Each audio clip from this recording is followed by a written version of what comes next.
people really like my Pixar ranking, and I had a lot of fun making it, so yeah, let's do another one. But of course the question is, what should I do? Well, after ranking the filmography for one of the most beloved animation studios in the world, clearly there's only one logical step for what type of movies I should do next. The Muppets! Yeah, I mean, who doesn't love the Muppet movies? They've been delighting people for decades, and they've gained massive followings over the years, so it only makes sense to figure out which ones are the worst and which ones are the best. Oh, what? You thought I was simply gonna do another animation studio like Disney or DreamWorks or something? Oh no, you simple fool, that's predictable, and I can't have that here. I gotta keep you on your toes. This way, you'll never know what I have planned next. Don't worry, animation fans, DreamWorks will be the next one after this. But anyways, the Muppets. Does anyone else feel like these characters are both super popular and not popular at the same time? Like, almost everybody knows who these guys are, and yet not much has been done with them lately, and you don't really see their stuff discussed anymore. Hell, we haven't had a proper film in over 10 years. So, I think this will be a good opportunity to give the series some love. I'll admit, I actually don't have that much experience with these films, because when I was a kid, puppets kinda gave me the creeps, so I never really wanted to watch this stuff. But I've gotten over that as I got older, and I know a lot of people that absolutely adore the Muppets, my mother being the biggest fan that I know, so I thought this would be an interesting marathon to go through. Plus, after the Pixar ranking, I thought it would be nice to do one that's a lot shorter. But first, I should get this out of the way that I'm limiting this to theatrical films only, so the 3 TV movies aren't going to be on here. They're listed separately on the Wikipedia article, and some of them are just straight up not streaming anywhere, so I don't feel bad skipping them. Either way, this should be pretty fun. I mean, it's not like anyone's done this type of ranking before, right? Son of a bitch. I swear I had this video planned out months ago. I am not trying to copy him, this is purely a coincidence. And with that out of the way, here's my ranking of every single Muppet movie. Boo! You stink! Surprise, surprise! Muppets from Space is at the bottom. I had a pretty strong feeling that this would be the weakest one going in, and safe to say, those assumptions were correct. I admit that sound clip probably wasn't the best to use, since I wouldn't call this a bad movie, but compared to the other Muppet films, it is nowhere near as enjoyable. The plot isn't very compelling, and honestly kinda misleading. It's about Gonzo wondering where he came from, and seemingly getting strange messages which lead him to realize that he's an alien. So you'd think it'd be about the Muppets going to space, which sounds kinda fun, but no, it's about him trying to make contact with his family, only to wind up being captured by a government agency, and the others try to break him out. There's like 4 different plot points going on at once here, and the movie jumps around quite a bit, leading to a lot of them feeling kinda unfocused. Rizzo also gets captured and turned into a lab rat, there's a subplot with Miss Piggy trying to become a news reporter, and as a whole, it's just all over the place. And I'd be a bit more forgiving of that if the comedy was really good, but it's not. A lot of the jokes in this movie fall kinda flat. There are some funny moments, especially when the others actually try to break Gonzo out, but even then, most of them don't leave a huge impact. The villain is extremely boring and nowhere near as funny as the other Muppet villains, aside from that one scene at the end with the car. They try to use a lot of CGI in this movie, and it just looks bad. And this is the only Muppet film to not have any musical numbers. The songs just play in the background, which isn't automatically a bad thing, but it is another factor in making this movie feel less prominent than the other ones. And even then, the music isn't that good. But even with all that complaining, I don't think this movie is bad. Well, the story is pretty unfocused, the characters are still enjoyable, and it does pick up a bit during the last third. The ending is really nice, even if it is kind of predictable, and every once in a while there is a pretty solid joke. This is the lowest rated Muppet movie overall, and the only one that didn't make its budget back, though part of that might be because it came out 2 months after a Star Wars movie, which wasn't a great idea, and because of that, it was the last one for 12 years. Honestly, I can kinda see why, since, again, this movie is watchable, but it's also pretty forgettable, and the only one of these movies you'd be totally fine with skipping. But thankfully, that's the only 5 out of 10 movie we got in here, and if that's the lowest point that gets, then the rest of this should be pretty smooth sailing. So, let's step it up to the 6s. Springfield, Springfield, Springfield, Springfield. New York,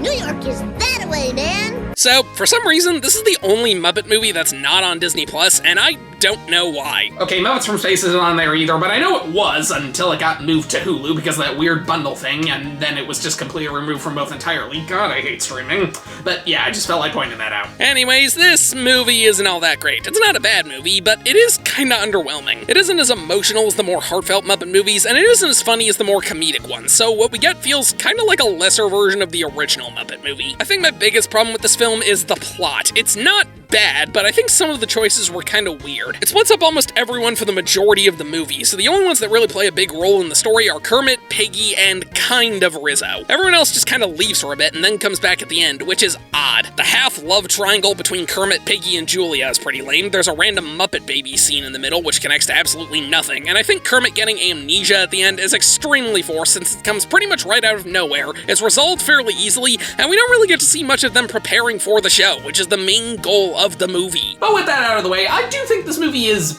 decent. While not as strong as the other ones, there are some pretty solid laughs. I love how the rats in the diner can't be waiters because a customer complained that's dirty, so he makes them cooks instead. That's just great. While they feel sidelined, I do like the scenes where we see what all the other characters are up to. I honestly would have liked to see more of that. I didn't like the misunderstanding between Kermit, Piggy, and Julia, but seeing and hearing Piggy go nuts will always be hilarious. There's only a few songs, but they are pretty good. Together Again is a nice opener, Can't Take No for an Answer is pretty funny, the ending performance as a whole is really good, and Saying Goodbye is surprisingly emotional. I think that was the best part of the movie, though, like I said, I'm Always Gonna Love You is pretty pointless. And while the story is a little messy, you do really want to see Kermit succeed in his goal, and it makes the final performance at the end feel earned. So while I do like The Muppets Take Manhattan fine enough, I think it's one of the weaker films they've made. I'm glad I saw it, but I don't think I'm gonna watch it again. Well, that's the only 6 out of 10 we got here, so now let's step it up to the 7s. We're gonna be pirates! Pirates! Muppet Treasure Island seems to be one of the lesser discussed Muppet films, especially when compared to the one that came immediately before it. Like that film, it was an adaptation of a classic story, but this one isn't quite as famous, so it makes sense that a Muppet version wouldn't be as popular. As a whole, this movie is pretty serviceable. Like, it's nothing crazy or anything, but if you want to see the Muppets perform a slightly more comedic take on Treasure Island, it does the job fine enough. I will easily give credit to the production design. This movie seriously looks fantastic, not just for a Muppet film, but just film in general. I'll admit I never read the original Treasure Island book, but this film seems to give it some good respect. Some of the choices are really good, like making Kermit the captain and Piggy being the one they find marooned on the island is really funny. As a whole, this movie gets some good laughs, but again, not a huge amount. The kid playing Jim Hawkins does a decent enough job, though his dubbing in the songs is hilariously noticeable. And speaking of the songs, they vary in quality. I'd say half of them are really good, the other half, not so much. Shiver My Timbers is honestly my favorite song in any Muppet movie. Like, this is legit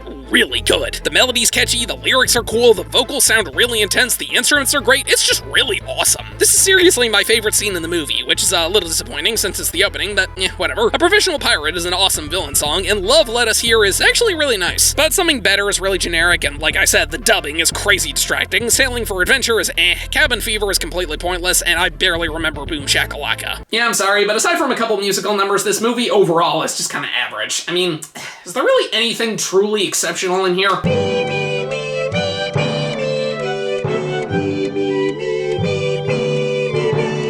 I'm just gonna say right now, whoever decided to cast Tim Curry in a Muppet movie deserves as much money as humanly possible. He is one of those actors that brings his A-game to every single role he is in, no matter how cartoony it is. So putting him in a movie with the Muppets that's meant to be taken half seriously and half funny while also making him play the villain is one of the best casting choices I have ever seen in my life. I'm not joking when I say next to the opening song, Tim Curry as Long John Silver is the best part of the movie. He brings so much charm to the role, gets some great laughs when he goes big, and really nails the serious moments as well. The scene in the end where he says goodbye to Jim is legit touching, and would have worked great even in a more straightforward Treasure Island adaptation. So while this movie certainly isn't a masterpiece, it is a solid enough retelling of a classic tale. So you throw in some great songs and an international treasure, and you got yourself an adventure worth sailing the 7 seas for. I found you, Baker. Remember how I said The Muppets Take Manhattan felt like a lesser Muppet movie? Well, Muppets Most Wanted feels like a lesser Great Muppet Caper. It's not a carbon copy, but it does share a lot of similar elements. It takes place primarily in Europe, though we do get multiple countries, which is nice. It's about stopping a big jewel heist, one of the characters is framed for the crimes, and it prioritizes comedy over having an in-depth story and characters. At the very least, though, this movie is very, very funny. Constantine and Dominic are probably my favorite villain characters in the franchise, since despite being the 2 most wanted criminals in the world, they are both pretty stupid, which makes them extremely funny. And I really like the different ways they use the performance to hide them breaking into places. Sam Eagle working as a cop with the other guy is absolutely hilarious. I really wish they used Sam a lot more in these films. Kermit being in jail and helping the prisoners put on a performance is pretty funny, though we don't really get to see much of that, which is a little disappointing. I do like the arc most of the Muppets go through, with them realizing how much Kermit and his ability to say no means to them, though part of me wishes some of them were a bit more on his side at first. Like, at the very least, I think Fozzie and Walter should have backed him up a bit. The songs are all pretty solid in this movie. We're Doing a Sequel is a great opener and just really freaking funny. I'm Number One is a really funny villain song. The Big House is a lot of fun. And Something So Right is really interesting for Kermit and Piggy's relationship. The interrogation song was a little disappointing though. I love the idea and the first 2 parts are great, but after that they just kind of rushed through everyone and I don't know, I would have liked to see more of that. I think that might be my biggest problem with this movie. I just wanted to see a lot more from it. If this was the second or third Muppet movie, I might have liked it a bit more, but since this was the 8th and as of now last film from the series, it feels kinda standard. I know the last film was meant to be a soft reboot, but still, what we have here is really solid. I did have a good time watching this movie, but it doesn't really do that much to elevate the series or add many new things to it. It just feels like another Muppet movie, which isn't automatically a bad thing, but it does feel like they could have done more with this film. Maybe if they traveled to more countries or went more into the characters or just had more unique jokes, it would have been a bit more memorable. Like I said, most of the jokes do work really well, but I wouldn't say this is one of the funniest Muppet movies overall. Like with the Muppets Take Manhattan, I feel like they played it a bit too safe with this one. So again, this movie is still pretty good, and I had a fun time watching it. I just don't think it's gonna stick with me as much as the higher entries on this list. I like Muppets Most Wanted, but I didn't quite love it. Though it also has one of the most poorly aged cameos I've ever seen in my entire life, so that probably doesn't help either. Well, we're halfway through the list, and that's the last of the 7 out of 10s, so now we get to move up to the 8s. This might be the most popular Muppet film, as I've seen a lot of people say it's the best adaptation of A Christmas Carol ever. I mean, I can't really agree or disagree since I haven't seen that many, but I can at the very least say this adaptation works very well. This was the first Muppet film to be based on pre-existing material, and the first one to really take itself seriously. There are still comedic moments, but it's played much more straightforward than the earlier films, and I think it works pretty well. Having Gonzo serve as the narrator and essentially read the book is really clever, and a lot of the dialogue is ripped right from the classic story, which is fine by me because I love A Christmas Carol. Though while his antics with Rizzo can be pretty funny, I think they overstay their welcome after a while. Michael Caine clearly does a great job as Scrooge, though there are some moments that can be a little awkward, like, what the hell is he doing here? Since this was one of the later Muppet movies, they were able to get a lot more creative with the shots, and it really helps this movie stand out from the previous ones. I think overall, Christmas Carol has the best songs in the series. The opening number is a great introduction to Scrooge, One More Sleep Till Christmas is lovely, Marley and Marley isn't amazing, but it is enjoyable, especially since I love Statler and Waldorf. It Feels Like Christmas is overwhelmingly sweet, and yes, I did watch the extended version with When Love Is Gone, and it's not my favorite song in the movie, but I do love the part where Scrooge chimes in, though I do think Bless Us All is a little too sappy. But while the majority of this movie is a very faithful adaptation, I think they dropped the ball a little bit with the future scenes. Now let me make it clear, some of these work really well. The first appearance of the ghost is chilling, the scene with Bob Cratchit's family is great, and it's very emotional, especially when you factor in that this was the first big Muppet project after Jim Henson's passing, and I like how Scrooge keeps trying to avoid looking at the grave and confirming his fate. But the other scenes just don't hit quite as hard for me. They feel a bit rushed, like they're just kind of hitting the bullet points, and I don't think the music they used is very fitting. Early it feels more goofy than chilling, which is just weird, and when he's begging at the end, it's very subdued and quiet, which I don't think works for what's supposed to be the climax of the story. I don't know, if these parts were given more time to breathe and had a more fitting score, I probably would have liked it a lot better. Thankfully though, the rest of the movie is really good. The early scenes are a great showing of how cold and cunning Scrooge is. Having Statler and Waldorf be the Marleys and turning Fozzie into Fozziewig are just brilliant choices. The past scenes are a great reflection of the man Scrooge once was and a great foreshadowing of who he'd eventually become. The present scenes really show the joy and warmth of Christmas, and my god, that ending is just so heartwarming. Thankful Heart is just lovely. While Michael Caine isn't a great singer, he just puts so much joy into it, you can't help but feel happy. And I really like how we see all the characters join the Cratchits for dinner. It's just a really lovely moment that shows what Christmas is really all about. People coming together as a community and just celebrating life. I really like The Muppet Christmas Carol. While it's not a film I put on every year like most people do, it is one I enjoy quite a bit, though I also have to knock it down a slot for The Ghost of Christmas Past. Maybe Kid Me was onto something being scared of puppets. California, here we come. This is honestly one of the most wholesome movies I have ever seen. It's nothing super deep or complex, but it's just so happy and endearing that even when not much is happening, you still enjoy watching it because of how likable the characters are. It's just a simple origin story, which is stuff we've seen many times, but still manages to do it in a unique and interesting way. The various situations they get into and the ways everyone ends up joining the crew is really fun to watch, and with the film being a road trip movie, we have a large variety of locations to visit, which helps it feel fresh. Kermit remains so hopeful despite all the weird stuff that happens, you always want to root for him. Fozzie is his usual charming self, Gonzo and Miss Piggy have some great gags, and while the others aren't in the movie that much, they still manage to leave an impact. I also really admire the puppetry in this one. Like, seriously, how did they do that scene of Kermit on the bike? That is crazy impressive. Doc is a pretty one-note villain, but that's clearly part of the joke. The back and forth he has with Max is some really good stuff, and I really like how Max actually has an arc he goes through over the course of the movie. It's not a deep arc, but it's still pretty nice to see. The movie is able to have a great blend of both emotional and comedic moments, and while they aren't as strong as other movies I've seen, they still still work pretty well. I really love the visual gags in here. They're so basic, yet they still manage to be really clever, and the movie as a whole is really funny. The fork in the road, Big Bird's cameo, Animal growing huge, Gonzo and the balloons, Miss Piggy kicking butt, and the car stacked on top of each other, plus the entire thing at the dealership is just great. I wouldn't quite say this is an amazing movie, though, since the second act or so isn't quite as interesting, and the songs are honestly kind of a mixed bag. I love the Rainbow Connection. Moving right along is pretty fun, and I'm going back there someday is really nice, but never before the ending song and I Hope Something Better Comes Along are kind of forgettable. Either way, the Muppet Movie is a great feel-good movie. If you want something that's bound to put a smile on your face, you certainly can't go wrong with the film that started it all. Although I am a little bit concerned about this being in the background of one of the carnival scenes.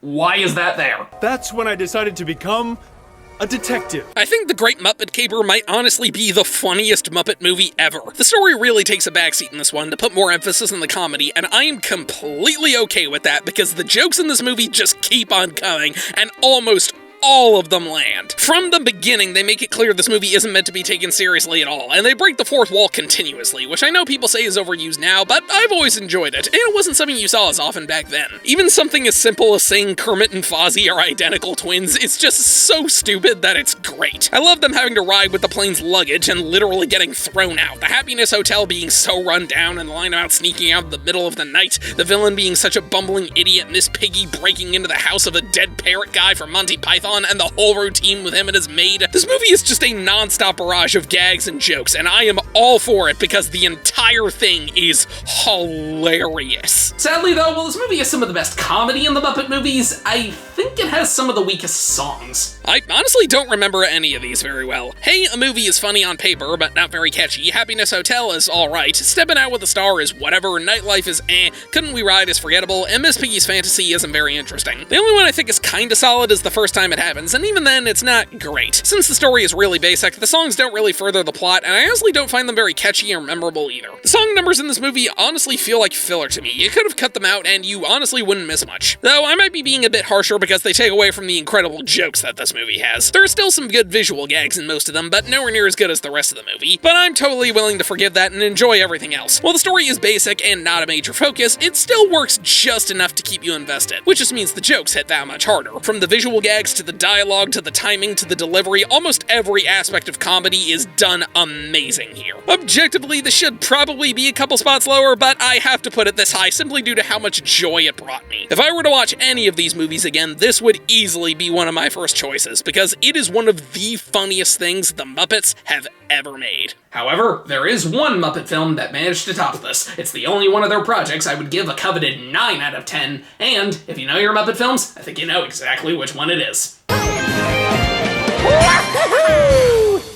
This is honestly everything you could want from a Muppet movie. It's got an engaging, albeit cliche story, lovable characters, catchy songs, great jokes, and a really, really good amount of heart to it. The plot is basically the same thing as something like the Blues Brothers, but thankfully the movie is fully aware of that and has a lot of fun with it. I mean, the bad guy is literally named Tex Richmond, and he is absolutely hilarious in how cartoonishly evil he is. Because the Muppets are such likable characters, and it had been so long since the last big Muppet project, the story honestly does work. And thankfully it knows which parts to focus on and which parts to skip over, which is really nice. It's great seeing all these characters come back together for a simple, but still pretty effective cause. This movie is clearly a love letter to this franchise and these characters, and you can easily see the love and care that these people have for them, which makes it even more effective, both through the story as a whole and through the eyes of the new characters. Walter, Gary, and Mary are all surprisingly likable. They're a bit one note, sure, but they all have arcs that they go through, which aren't super complex, but they do work pretty well. The comedy is up there with some of the best Muppet gags. Traveling by map is so simple and yet so effective that it just cracks me up. I love the callback to the first movie with Sweetums at the dealership. Gonzo having a button to destroy his plumbing business on standby at all times